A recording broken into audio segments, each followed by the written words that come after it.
Hi everyone, this is your art teacher, Miss Dressel, and yesterday I started reading for you Lewis Carroll's Alice's Adventures in Wonderland with artwork by Yayoi Kusama, and today I'm going to start reading for you Chapter 2. So let's get started.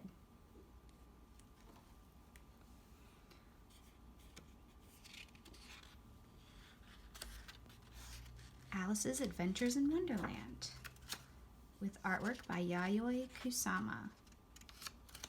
Here's the table of contents. Chapter 2 is The Pool of Tears, and it starts on page 19.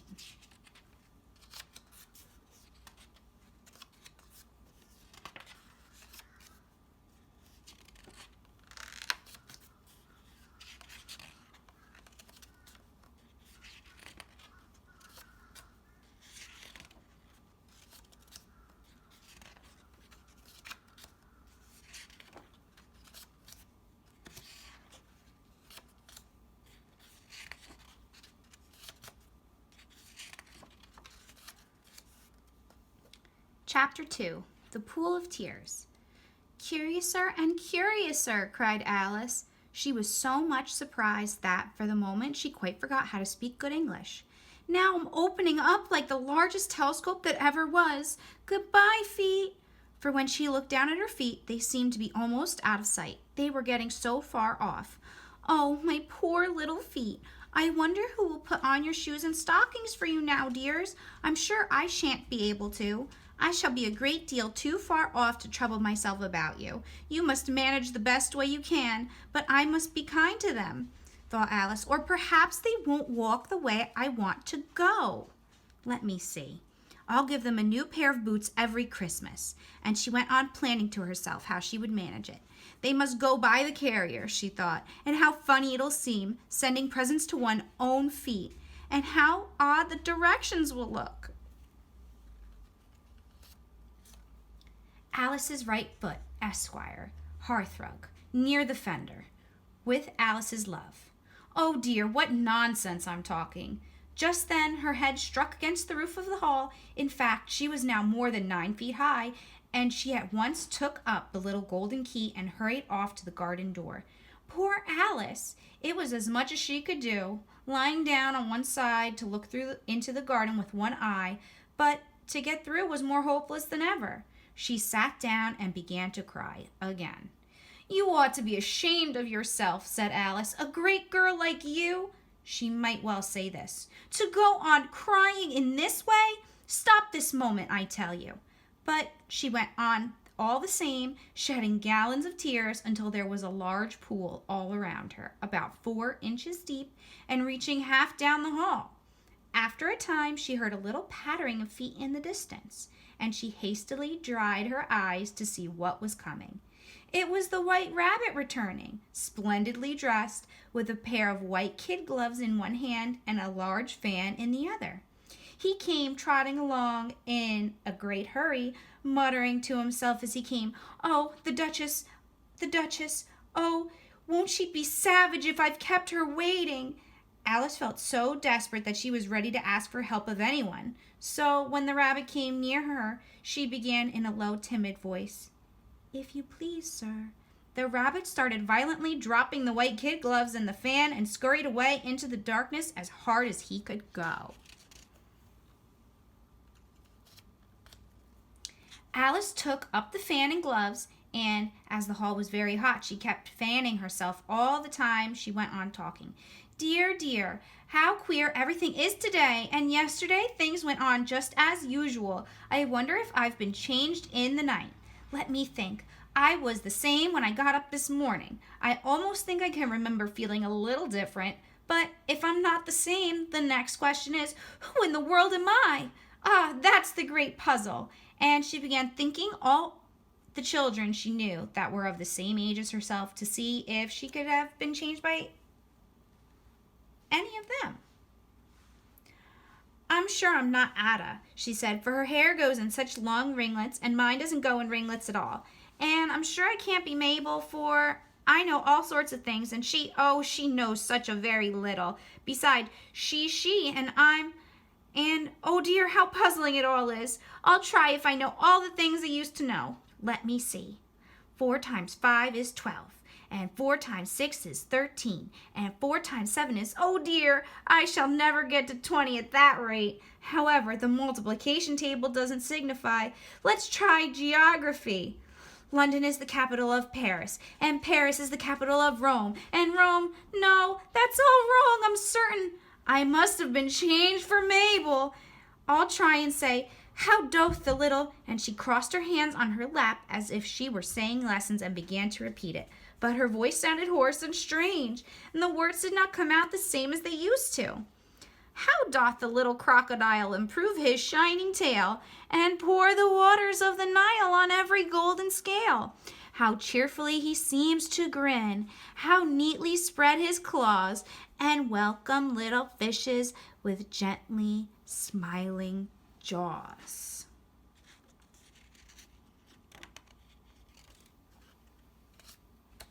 I'm sure those are not the right words, said poor Alice, and her eyes filled with tears again as she went on. I must be Mabel after all, and I shall have to go and live in that little poky house and have next to no toys to play with and oh, ever so many lessons to learn. No, I've made up my mind about it. If I'm Mabel, I'll stay down here. It'll be no use their putting their heads down and saying, come up again, dear. I shall only look up and say, who am I then?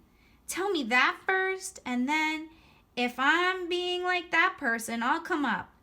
If not, I'll stay down here till I'm somebody else. But oh dear, cried Alice with a sudden burst of tears, I do wish they would put their heads down. I am so very tired of being all alone here.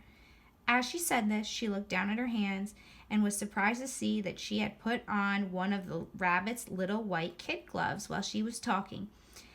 How can I have done that? She thought. I must be growing small again.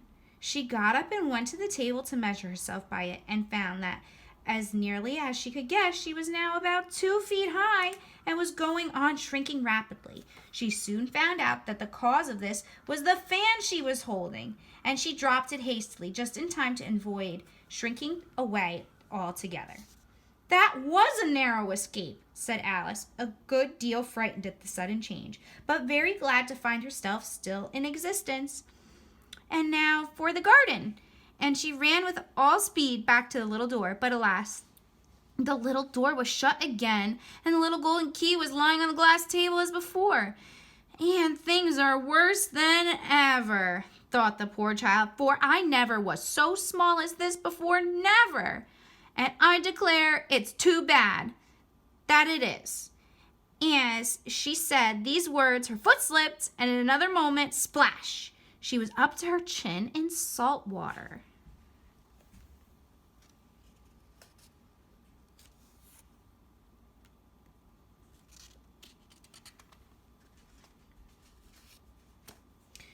Her first idea was that she had somehow fallen into the sea. And in that case, I can go back by railway, she said to herself. Alice had been to the seaside once in her life and had come to the general conclusion that wherever you go to on the English coast, you find a number of bathing machines in the sea. Some children digging in the sand with wooden spades, then a row of lodging houses, and behind them a railway station. However, she soon made out that she was in the pool of tears which she had wept when she was 9 feet high. I wish I hadn't cried so much, said Alice as she swam about, trying to find her way out. I shall be punished for it now, I suppose, by being drowned in my own tears. That will be a queer thing, to be sure. However, everything is just queer today. Just then she heard something splashing about in the pool a little way off, and she swam nearer to make out what it was at first. She thought it must be a walrus or a hippopotamus. But then she remembered how small she was now, and she soon made out that it was only a mouse that had slipped in like herself. Would it be of any use now, thought Alice, to speak to this mouse? Everything is so out of the way down here that I should think it very likely it can talk. At any rate, there's no harm in trying. So she began, Oh, mouse, do you know the way out of this pool? I am very tired of swimming about in here. Oh, mouse. Alice thought this must be the right way of speaking to a mouse. She had never done such a thing before, but she remembered having seen in her little brother's Latin grammar, a mouse, of a mouse, to a mouse, oh mouse. The mouse looked at her rather inquisitively and seemed to her to wink with one of its little eyes, but said nothing. Perhaps it doesn't understand English, thought Alice. I dare say it's a French mouse, come over with William the Conqueror. For with all her knowledge of history, Alice had no very clear notion how long ago anything had happened. So she began again, Où est ma chatte? Which was the first sentence in her French lesson book. The mouse gave a sudden leap out of the water and seemed to quiver all over with fright. Oh, I beg your pardon, cried Alice hastily, afraid that she had hurt the animal's feeling. I quite forgot you didn't like cats. Not like cats, cried the mouse in a shrill, passionate voice. Would you like cats if you were me? Well, perhaps not, said Alice in a soothing tone. Don't be angry about it. And yet, I wish I could show you our cat, Dina. I think you'd take a fancy to cats if you could only see her. She is such a dear, quiet thing, Alice went on, half to herself, as she swam lazily about in the pool. And she sits purring so nicely by the fire, licking her paws and washing her face. And she is such a nice, soft thing to nurse. And she's such a capital one for catching mice. Oh, I beg your pardon, cried Alice again, for this time the mouse was bristling all over, and she felt certain it must really be offended. We won't talk about her any more if you'd rather not. We indeed, cried the mouse, who was trembling down to the end of his tail. As if I would talk on such a subject. Our family has always hated cats. Nasty, low, vulgar things. Don't let me hear the name again. I won't indeed, said Alice in a great hurry to change the subject of conversation. Are you fond of dogs? The mouse did not answer, so Alice went on eagerly. There is such a nice little dog near our house. I should like to show you. A little bright-eyed terrier, you know, with, such long curly brown hair. And it'll fetch things when you throw them, and it'll sit up and beg for its dinner and all sorts of things. I can't remember half of them, and it belongs to a farmer, you know, and he says it's so useful, it's worth 100 pounds. He says it kills all the rats, and oh dear, cried Alice in a sorrowful tone. I'm afraid I've offended it again. For the mouse was swimming away from her as hard as it could go and making quite a commotion in the pool as it went. So she called softly after it, Mouse dear, do come back again. We won't talk about cats or dogs either if you don't like 'em. When the mouse heard this, it turned around and swam slowly back to her. Its face was quite pale, with passion, Alice thought, and it said in a low, trembling voice, Let us go to the shore, and then I'll tell you my history, and you'll understand why it is that I hate cats and dogs. It was high time to go, for the pool was getting quite crowded with the birds and animals that had fallen into it. There was a duck and a dodo, a lory and an eaglet, and several other curious creatures. Alice led the way, and the party whole swam to the shore.